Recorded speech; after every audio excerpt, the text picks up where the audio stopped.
يا اخي ليش وديت ولدك الهلال يا اخي اسالك؟ انا مو وديت الهلال، الهلال اللي سجله، يمكن الهلال كان يمكن مهتم فيه، خاصة انه انا اعتقد يعني طبعا الهلاليين يمكن شافوا عبد العزيز او عزوز في اكاديمية برشلونة واهتموا فيه وسجلوه.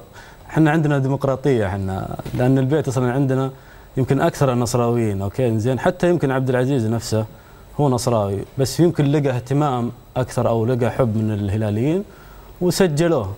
الديمقراطية زي ما قلت لك موجودة حتى في العائلة كلها، يعني احنا عندنا هلاليين وعندنا شبابيين وعندنا نصراويين، فيعني خلينا نقول ان الان الكورة او اللاعب خاصة الناشئ الصغير الان خله هو اللي يختار، مو انا اللي اختار له. انا اخترت نادي النصر بارادتي، فاذا هو اختار نادي الهلال او نادي الشباب او الاتحاد او الاهلي، هذه حرية يعني مطلقة له هو، حتى لو انه في السن الصغير هذا 13 سنة، ولكن خلاص ما دام هو عنده القناعة هذه انه يبغى يروح يلعب في الهلال، مو بشرط اني انا اجبره على حاجة نقول غصبا عليه، لا، هو يعني في سن 13 او 14 سنة واعي، وانا شخصيا ما اقدر اضغط عليه او اقول له انه ما تروح للهلال ولا الاتحاد ولا اي نادي ثاني، لان كلها اندية البلد يعني، وكلنا في الاخير نخدم الكرة السعودية فقط لا غير. اقنعك التبرير ولا؟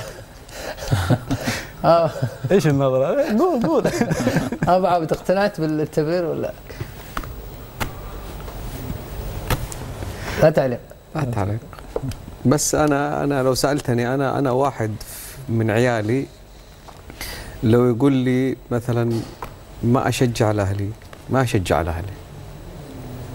انا ديمقراطيه، ما ديمقراطيه هناك في شو اسمه ذا في امريكا يعني. لا ديمقراطيه في حياته العامه برا في هذا وش اسمه ذا. اما بالنسبه لبيتي انا ما عندي واحد يخرج عن تشجيع الاهلي. انا اشرب تشجيع الاهلي وحب الاهلي. يا راجل والله العظيم.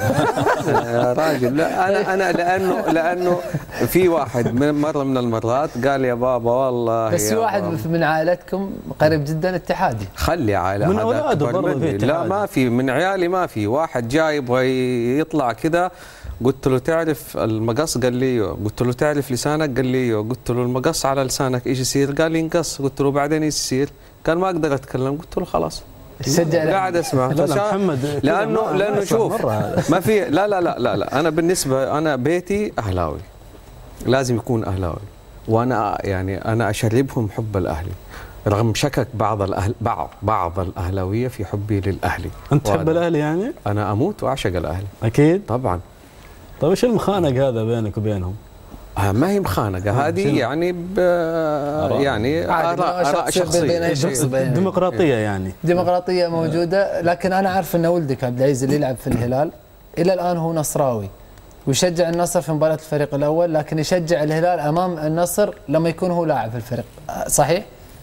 والله يا اخي هذه ماني متاكد منها، لكن هو بالفعل اول يعني يشجع نادي النصر، لكن لو سالتني انا شخصيا الان وش المفترض انه يشجع، اوكي هذه حاجه ترجع له شخصيا، لكن لو كم دفعوا لك ما دفعوا له ولا ريال ولا ريال دفعوا له. ما فيها احتراف وديمقراطيه، احترام، وهو يقول ديمقراطيه واحتراف، نحن نشجع الديمقراطيه. الهلال دفع للقادسيه وخذ عبد الله الشريده.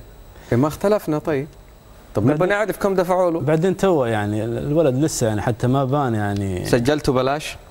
اي نعم سجلته ببلاش. ولا شيء؟ ولا شيء. السلام. عندك لعيبه ثانيين؟ بتوديهم الاهلي؟ ابغى اوديهم الاهلي طبعا.